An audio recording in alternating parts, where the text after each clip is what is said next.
Hello and welcome back to another episode of the Mini Sculpting Super Show.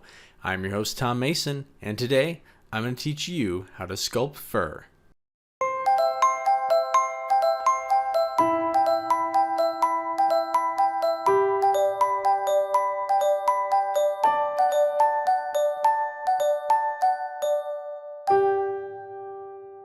Let's jump right into the specific tools we're going to use for sculpting fur. Up first, we have a pin or needle tool. You can use a sewing needle, shirt pin, anything with a nice sharp point. The other tool we're going to be using is a hobby knife, like an X-Acto blade or scalpel. I tend to like the long straight blades the best though. And finally, you'll need some lubricant. I prefer petroleum jelly, and you can just spread a little bit of it on your hand there and dab your tool into it as needed. It helps keep your tool from getting stuck in the putty. Before we jump right into sculpting on a figure, I wanted to show you, kind of give you a primer of the basic techniques for sculpting fur. And this is kind of the most simplest way that you can create a fur texture. So I'm just going to spread a little bit of green stuff putty onto this dowel rod and show you the technique using the two different tools I highlighted, one with the needle tool and one with the hobby knife. Now this technique is super simple. It just involves making lots and lots of tiny vertical strokes in row after row. So as you can see, I did one mark with the knife and one mark with the needle. You just take the tool, dash it across, move up to the next row, and press in again. Now when you're doing this, you do want to kind of pull down just ever so slightly. So you're kind of pushing in and pulling down. And what that does is that pulls the hair from the top layer over the bottom layer and kind of makes it blend together a lot better. You'll also notice I'm making sure to lubricate my tool. This is especially important when you're using the needle, as it tends to grip the putty just a little bit more. So make sure you do that, otherwise you can end up pulling the putty a little too much and it can start to tear and not look as smooth and nice as you'd like. So basically just keep doing that until the whole area is covered. Now if you're trying this technique, you might notice that it starts to look a little stagnant and very much like a pattern, because it is. One thing you can do to help break that up is when you've gone in and pressed in all the rows, but before the entire area of putty is cured, you can go back in with your needle or your X-Acto knife and you can just kind of press in a little harder or push it just to the side a little bit, and that starts to break up the pattern just a touch and give a little bit more life and uniqueness to the texture.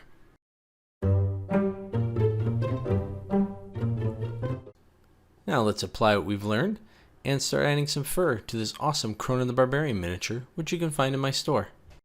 Since this is a metal miniature, I'm going to be using Knead-A-Tight green stuff putty to add the fur.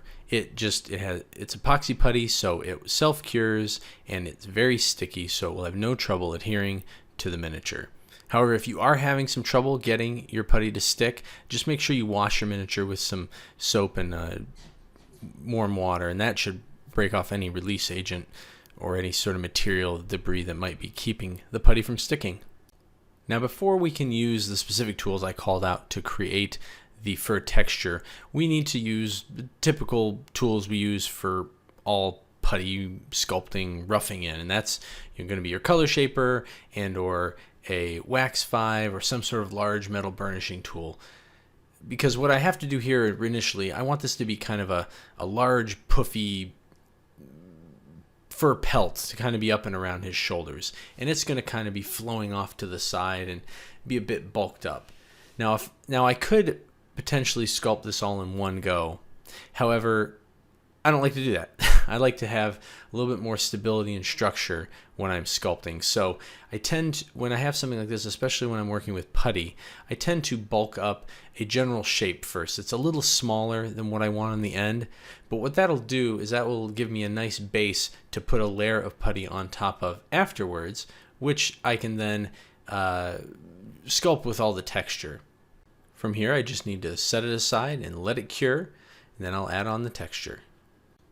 With the understructure cured, I mix up a fresh batch of putty, and I'm just going to start laying it on right away. I want it to be nice and soft so I can blend all of the pieces together. And I'm going to end up making the shape a little larger still from the understructure, so there's a little more room to add the texture, but also to give more volume and shape, a little more interesting look to this pelt. As I'm doing this, you want to really make sure that you blend everything together. You don't want to have lots of separate creases if you've put different pieces of putty together. You need to make sure that the surface is nice and smooth and consistent. But once you have that, because once you have that done, mainly to get out fingerprints and things like that, I am going to start pulling and pushing a little bit just to give a little bit more sense of individual shapes rather than the overall form. And what that will do is that will start to give a little bit more of a gnarly, wild look. With this particular pelt, I'm actually going to use a slightly different technique, or a modified version of the technique I showed you earlier, where you can kind of get some larger, more dynamic tufts of fur rather than a bunch of fine fibers. Alright, we're still working with wet clay. We've smoothed everything out, have it all blended in, and now I'm going to take my needle tool and start to add some more defined shapes, some little depressions of where the fur might be up around the neck. And I'm doing this because the fur is going to be tighter there. It's going to be more gathered. But from here, I'm going to start defining the larger shapes a little more. I'm going to cut some of the tufts, and then rather than drawing out very specific little lines in row after row after row, I'm actually going to cut little triangles, or upside down. I guess they'd be V's, like kind of V shapes. And I'm going to go and do those in a row. And they might vary in size slightly from row to row, or even within the same row. But what this will do is this will start to ends up making the fur look like you've got these more clumps and tufts to work with, rather than a bunch of fine, straight hairs.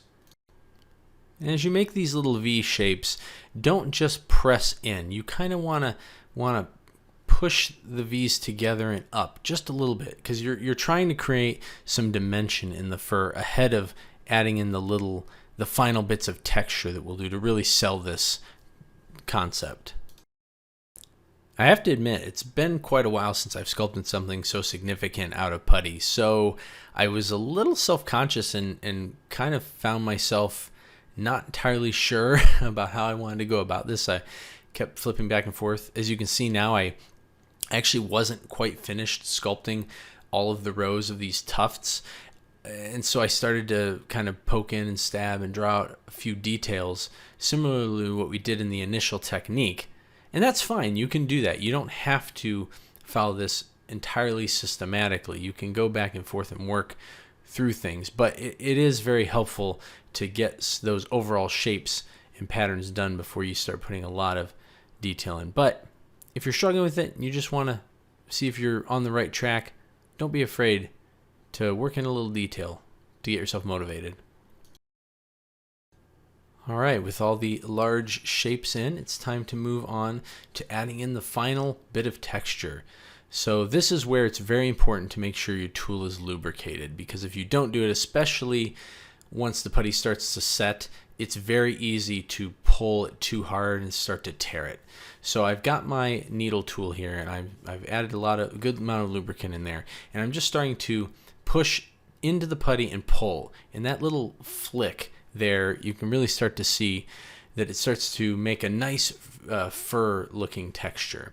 And I've got it much finer up near his left shoulder where it's all really tight, but then as we move out to where the tufts are a little larger, you're going to see that I'm going to be a little bit more open with it. I'm not going to be quite as fine and pressing.